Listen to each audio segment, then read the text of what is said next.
श्री गुरुदेव दत्त। अभी अभी latest news है कि वियतनाम में भारतीय टूरिस्ट की बोट जो 32 करीबन टूरिस्ट थे वो डूब गई है और कम से कम 15 लोग पानी में डूबने से नहीं रहे, मतलब मर गए हैं। कितनी बार बोला, पानी के ऊपर, पानी के नीचे, डैम के पास, हैंगिंग ब्रिज, ये सब छोटे छोटे जो ब्रिज है रस्सियों के, उधर मत जाना। बार बार बोल रहा हूँ कि 2032 तक सबसे बड़ी जानहानि जल तत्व से होनी है, जल प्रलय से होनी है। इसीलिए मैं मना कर रहा हूँ, पानी के पास मत जाओ। ये जितने भी लोग हैं जो इसमें मर गए या बच भी गए, उन्होंने भी आगे जितनी भी घटना हो गई सब भारत में और विदेश में ऐसी पानी में डूबने, उन्होंने भी न्यूज़ पढ़ी होगी। हर दिन हम न्यूज़ में पढ़ते हैं, हर 2-3 दिन, हफ्ते में एक बार हम कहीं ना कहीं सुनते हैं कि यहाँ पानी में डूबने से ये हो गया, ये हो गया। जब कंटिन्यूस न्यूज़ हम देखते हैं फिर भी नहीं समझते हैं, उसको ही हमारी अज्ञानता बोलते हैं। आप न्यूज़पेपर पढ़ते हो या समाचार देखते हो तो किसी घटना की कंटिन्यूस फ्रीक्वेंसी देख रहे हो तो समझ लो कि वो फ्रीक्वेंसी एक्टिव है। आपको ज्योतिषों की या हमारे जैसे ज्ञानियों की बात समझ में नहीं आए, कोई बात नहीं, लेकिन फ्रीक्वेंसी तो समझ में आएगी।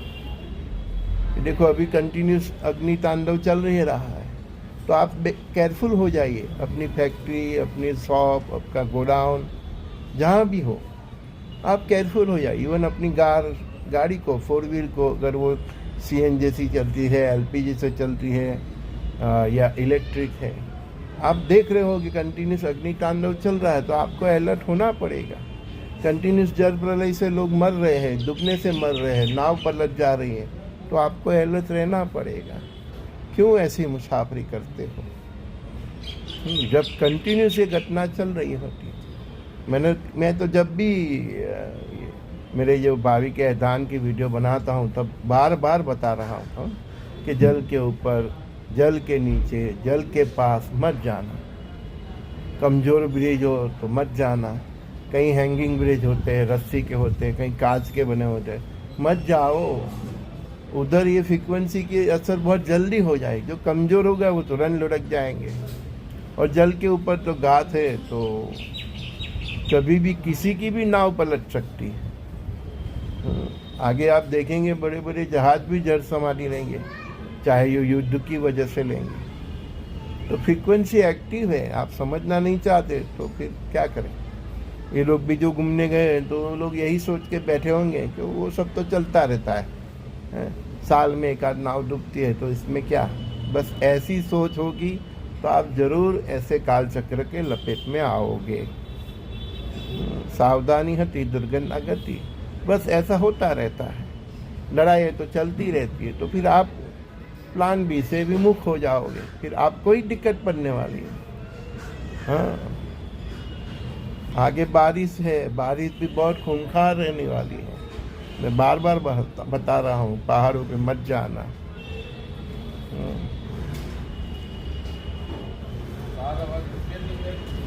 नहीं तो फिर आपके कर्म के जवाबदार आप ही होंगे।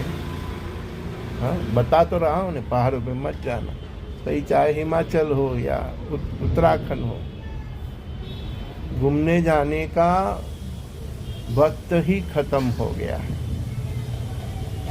आप समझो 2032 तक घूमने जाने का वक्त खत्म हो गया है। घूमने जाना है तो वक्त खत्म हो गया है। आप हिमाचल या उत्तराखंड जाते हो तो बारिश की मौसम से पहले गए तो ठीक है, अदरवाइज आप फंसोगे, मरोगे, जमीन के नीचे दब जाओगे, भूस्खलन में दब जाओगे, पहाड़ एकदम धंस जाएगा, कोई वक्त ही नहीं मिलेगा। क्योंकि पंचतत्व इसी प्रकार से एक्टिव है। हाँ, गर्मी की सीजन में गर्मी भी इतनी पड़ेगी, मोर देन 50 के अब जाएगी, बोल ही दिया 50 से 60 के बीच जाएगी समर के सीजन में। देख लो अभी ये सब यूरोप वाले की क्या हालत होगी। 45 डिग्री टेम्परेचर हुआ नहीं, फ्रांस में कितने मर गए, है ना। तो अभी तो शुरुआत है, अभी 50 के अब जाएगी तो क्या करेंगे लोग। हाँ, ये सब के लिए प्लान भी चाहिए। आपके सब जो एसी मेरे आपके घर में जो है उसकी कैपेसिटी भी 45 डिग्री या ज़्यादा से ज़्यादा 48 डिग्री तक की है, फिर आगे तो वो भी काम नहीं करेंगे। सरकारों तो क्या है, मर गए, अफसोस जाहिर कर दिया, कुछ पैसा डाल दिया, बात खत्म। आज तक यही हुआ नहीं। सरकार ये सब फंडे में नहीं पड़ते, उनको गवर्नमेंट चलानी है। आपको देखना है, आपको समझ के जाना है। बार बार बता रहा हूँ 2032 तक घूमने का मौसम नहीं है, 32 तक। फिर भी वो लोग मुझे पूछते हैं मैं लंदन जाऊँ, अमेरिका जाऊँ। जाओ भाई, अपने रिस्क पे ही जाना है। जितने आप अपने घर में सुरक्षित रहोगे उतने बाहर नहीं रहने वाले। तुम वहाँ पे आप अपनी पूजा पाठ करते हो, उसकी एक ऑरा होती है, वो ऑरा भी कुछ किलोमीटर तक काम करती है। बहुत कारण है इसमें, है ना। आपके इष्ट देव भी की एक लिमिट होती है, आपके गुरु की भी एक लिमिट होती है। आप लिमिट से बाहर जाओगे तो आपके इष्ट देव भी क्या करेंगे। उनके परमात्मा के सिवा आपको उनकी कोई लिमिट नहीं है।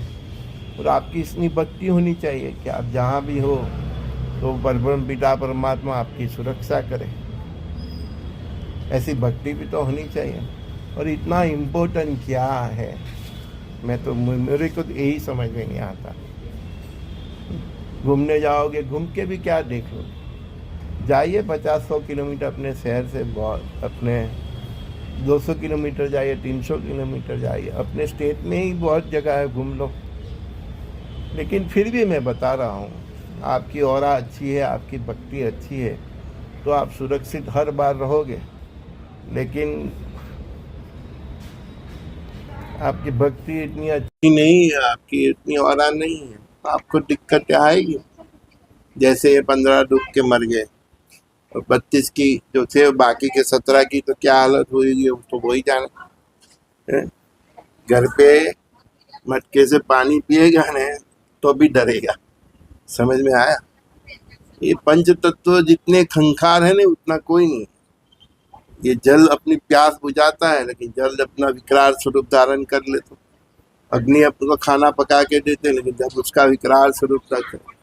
ये हवा से हम ऑक्सीजन लेते हैं, प्राण तत्व हमारा उसी से है, लेकिन जब वो विकराल स्वरूप तक, सूर्य भी अपनी मर्यादा में रहे तो ठीक है, पृथ्वी भी अपनी मर्यादा में रहे ठीक है। लेकिन आप लोग का जीवन ही ऐसा है कि सभी पंच तत्व अपनी मर्यादा से बाहर ही चल रहे हैं। हाँ, पंच तत्वों का ही विनाश है सबसे ज्यादा, फिर मानव सहज, सबसे ज्यादा जल तत्व से, फिर दूसरा अग्नि तत्व से, तीसरा पृथ्वी तत्व से, मतलब पृथ्वी का भूकंप, फिर ज्वालामुखी विस्फोट, जल तत्व से ये भूकंप, ये सुनामी, ये बाढ़ आना, है ना। फिर ऐसे जल में डूब के मर जाना, इसको पानी की गाठ बोलते हैं। तो पानी की गाठ पूरे विश्व की 2032 तक है, अग्नि की गाठ पूरे विश्व की 2032 तक है, और पृथ्वी पे से पृथ्वी की गाठ तो सब क्यों है, क्योंकि आप पृथ्वी छोड़ के कहाँ जा सकते हो। तो वो आपकी फिर भक्ति ही बचाएगी। लेकिन आप जानबूझ के पानी के पास क्यों जाते हो। आपके घर में फायर न लगे इसके लिए आप कुछ न कुछ मतलब सुरक्षा के जो पैरामीटर से कर सकते हो। मैंने तो बार बार बोला है कि आपकी फैक्ट्री है, गोडाउन है, आपकी ऑफिस है, तो फायर के रिगार्डिंग जो भी सेफ्टी का पैरामीटर्स है देख लीजिए। आप जो मार्केट में बैठ के बिजनेस करते हो तो उसमें आने का जाने का रास्ता कैसा है, एग्जिट कैसा है, फायर कैसा है, तो वो सब देखना पड़ेगा। हमारे यहाँ तो ऐसे ही कंस्ट्रक्शन होता रहता है। फिर अभी जो क्लासेस में बच्चे झूल के मर गए वो ऐसा ही है, एंट्रेंस का था, बाहर निकलने का कोई रास्ता ही नहीं था, इमरजेंसी गेट ही नहीं होता, तो वहाँ ये दिक्कतें आएगी। समय खराब होगा और आपकी व्यवस्था भी खराब होगी तो आपको डबल नुकसान होगा। इसमें अतिशयोक्ति की कोई बात ही नहीं। और पूरा ये यूरोप और मिडल ईस्ट भी जो भी हताहत होगा तो ये जल तत्व, अग्नि तत्व, चक्रवात से देखना आप आगे अमेरिका से लेके यूरोप तक कैसे कैसे आते हैं, हमारे यहाँ भी आने वाला। क्योंकि ये जो मैंने बताया जून से जो मंगल देव का तांडव अप्रैल 2027 तक, तो बीच में मानसून की सीजन भी है हमारे। फिर भी आपको घूमने जाना तो आपकी जिंदगी है, जो हमारा ज्ञान है उसके हिसाब से आपको जो बताना बता दिया। फिर ऐसी घटनाएं होती है तो फिर आता हूँ मैं, तो देखो इसीलिए मैं बोल रहा हूँ। जैसे आज हमारे 15 भारतीय पानी में डूब के मर गए, हमारे जैसे लोगों की बात उन्होंने कान पे धरी होती तो ऐसा नहीं कि मौत आती है तो कहीं पे आती है। इसको मौत नहीं बोलते, इसको अकाल मृत्यु बोलते हैं। आप जहाँ पे वो फ्रीक्वेंसी एक्टिव है वहां तक आप गए तो आप उसके शिकार बने। तो जहाँ पे मतलब कहाँ, पानी पे अभी फ्रीक्वेंसी एक्टिव है, अग्नि में फ्रीक्वेंसी एक्टिव है। हाँ, तो वो तो आपकी गलती है। जहाँ पे फ्रीक्वेंसी एक्टिव है आप वहां गए, इसलिए आपके साथ घटना हुई। वो लोग जब तक पानी के बाहर था तब तक कुछ हुआ उनके साथ? कुछ नहीं हुआ। हवाई जहाज में बैठ के गए तब भी नहीं हुआ। कहाँ हुई घटना? जल के पास गए तो हो गई, क्योंकि जल के ऊपर नीचे सब जगह फ्रीक्वेंसी एक्टिव है। इतना जरूरी नहीं लो, 2032 तक घूमने का टाइम ही नहीं है। आज का वीडियो अगले साल आपको और ज़्यादा समझ में आएगा। और अभी तो बारिश की मौसम चालू हुई है ना, अल नीनो फल नीनो कुछ नहीं होना वाला। बारिश इतनी गिरने वाली है कि सभी जगह के सभी रिकॉर्ड टूट जाएंगे। आपके स्टेट में, आपके शहर में जो रिकॉर्ड होगा वो सब रिकॉर्ड टूट जाएंगे आगे। बारिश सब जगह इतनी होना, सबसे ज़्यादा नुकसान बारिश से ही है, मतलब पानी से है। पानी में भी सबसे ज़्यादा बारिश से है, सुनामी से है, फ्लड से है। आपका शहर का जो भी पुराना रिकॉर्ड है कि इतनी बारिश गिरी थी, वो सबका रिकॉर्ड टूटने वाला है। दूसरा मैंने बता दिया अग्नि तत्व, उसके साथ फिर पवन का वो चक्रवात, फिर पृथ्वी तत्व, उसमें दोनों आएंगे। क्या क्या? पृथ्वी तत्व में दोनों तत्व आ जाएंगे। भूकंप भी होगा और ज्वालामुखी विस्फोट भी होगा, पहाड़े ढल जाएंगे। तो बस take care, god bless you all. क्या होता है, अफसोस होता है कि काश हमारी बात ये लोग तक पहुँच, लेकिन क्या करें, ये युग परिवर्तन है। ऐसे ही रफ्ते रफ्ते कितने लोग हताहत हो जाएंगे। संजय दस्ती का सभी दोस्तों को बहुत बहुत प्यार। श्री गुरुदेव दत्त।